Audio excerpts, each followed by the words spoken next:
अस्सलामुअलैकुम नाजरीन, आज की वीडियो में हम बात करेंगे कि इतनी ज्यादा भारी टेलीस्कोप को स्पेस में पहुंचाया कैसे गया, L2 पॉइंट क्या है और आखिर जेम्स वेब स्पेस टेलीस्कोप को इसी पॉइंट पर पार्क क्यों किया जाएगा। जब लॉन्च के 26 मिनट बाद ही टेलीस्कोप स्पेस के अंदर पहुंच गई थी तो फिर इसे अपनी पहली इमेज अर्थ पर भेजने में 6 माह का टाइम क्यों लगेगा। जेम्स वेब टेलीस्कोप को जब 2007 में लॉन्च किया जाना था, मगर फिर ऐसा क्या हुआ कि इसकी लॉन्चिंग प्रोसेस को 14 साल तक पेंडिंग रखना पड़ा। $861 मिलियन का ये प्रोजेक्ट आखिर कैसे $8.8 बिलियन तक जा पहुंचा और इस वेब टेलीस्कोप को स्पेस के अंदर भेजने का मकसद क्या है। आखिर कैसे ये टेलीस्कोप 13.8 बिलियन सालों पहले वजूद में आई, हमारी इस यूनिवर्स के स्टार्टिंग पॉइंट के बारे में जान सकेगी। ये सब टॉपिक्स कवर करेंगे आज की इस वीडियो में। तो नाजरीन, आखिर इतनी ज्यादा भारी टेलीस्कोप को स्पेस के अंदर पहुंचाया कैसे गया। तो नाजरीन, इस पूरे प्रोसेस को एक बहुत ही पावरफुल रॉकेट की मदद से परफॉर्म किया गया। टेलीस्कोप को स्पेस में भेजने के लिए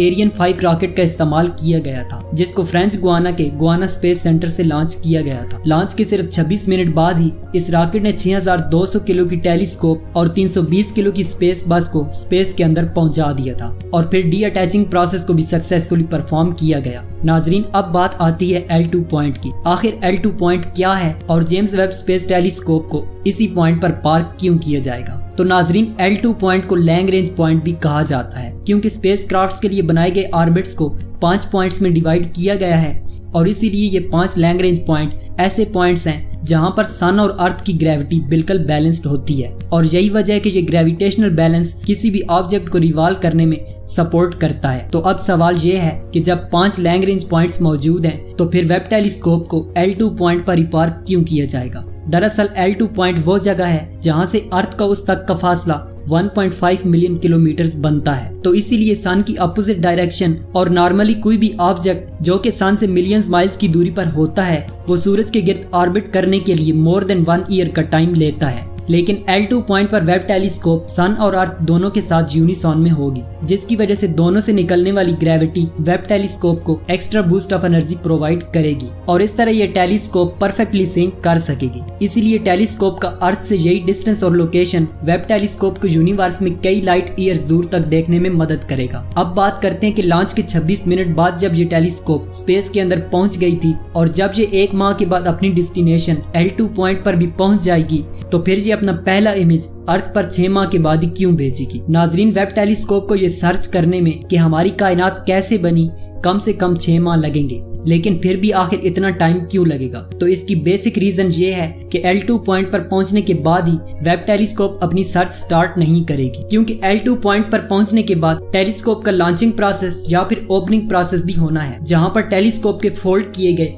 18 हेक्सागोनल मिरर्स को टेलीस्कोप के रियल स्ट्रक्चर में लाने के लिए और सनशील्ड्स को खोलने के लिए जेम्स वेब स्पेस टेलीस्कोप को ऐसे 344 कड़े लम्हात से गुजरना पड़ेगा, जिनमें अगर किसी भी प्रोसेस में एक माइनर सी मिस्टेक भी हो गई तो वो 8.8 बिलियन के प्रोजेक्ट पर पानी फेर सकती है। इसीलिए वेब टेलीस्कोप को वर्किंग कंडीशन में लाने के बाद अपनी सर्च का रिजल्ट देने में कम से कम 6 माह का टाइम लगेगा। नाजरीन, अब बात करते हैं कि वेब टेलीस्कोप का लॉन्चिंग प्रोसेस 14 साल तक पेंडिंग क्यों रहा। क्योंकि अगर वेब टेलीस्कोप 2007 में लॉन्च हो जाती तो हम इस यूनिवर्स के राजों को 14 साल पहले ही जान चुके होते। नाजरीन, दरअसल हुआ कुछ यूं कि टेलीस्कोप की डेवलपमेंट की स्टार्टिंग 1996 में 500 मिलियन की बजट के साथ हुई थी, क्योंकि वेब टेलीस्कोप को हबल टेलीस्कोप के मुकाबले में ज्यादा फास्टर और बेटर बनाना था। लेकिन फिर 2005 में बजट खत्म होने की वजह से ये प्रोजेक्ट मेजर रीडिजाइन में चला गया और फिर जब 2016 में जाकर इसकी कंस्ट्रक्शन कंप्लीट हुई तो इसे टेस्टिंग के लिए भेजा गया। लेकिन यहीं पर एक और मसले ने जन्म लिया कि 2018 में सनशील्ड्स के फटने की वजह से इस प्रोजेक्ट को वापस होल्ड कर दिया गया। इसके बाद जब 2020 में ये टेलीस्कोप कंप्लीट हुई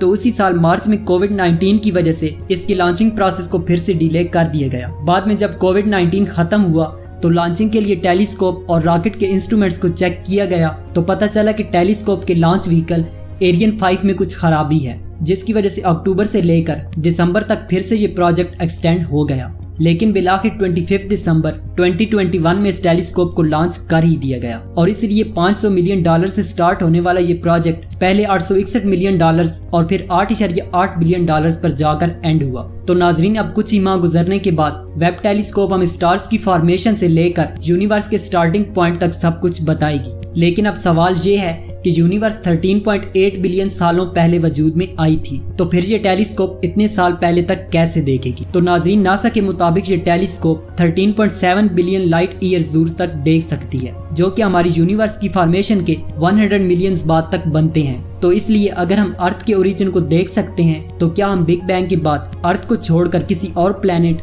या फिर किसी और गैलेक्सी पर मौजूद लाइफ के बारे में भी जान सकेंगे? मतलब क्या हम ये भी जान सकेंगे कि क्या सच में एलियंस एग्जिस्ट करते हैं या फिर नहीं? तो इस बारे में आपकी क्या राय है, हमें कमेंट सेक्शन में जरूर बताइएगा। नेक्स्ट वीडियो में हम बात करेंगे कि Webb telescope 13.7 billion light years दूर तक देख तो सकेगी, मगर आखिर ये मुमकिन कैसे होगा और इसके सारे का सारा प्रोसेस क्या होगा, लाइट ईयर्स क्या होता है और इसकी मेजरमेंट कैसे की जाती है। ये तमाम टॉपिक्स हम डिस्कस करेंगे अपने आने वाली वीडियो में। आज की वीडियो को यहीं पर एंड करते हैं। वीडियो को लाइक करने के साथ साथ चैनल को सब्सक्राइब करके साथ दी गए बेल आइकन पर लाजमी क्लिक कीजिएगा, ताकि हमारी हर आने वाली नेक्स्ट इन्फॉर्मेटिव वीडियो की नोटिफिकेशन सबसे पहले आप तक पहुंच सके। तो मिलते हैं नेक्स्ट वीडियो में। अल्लाह हाफिज।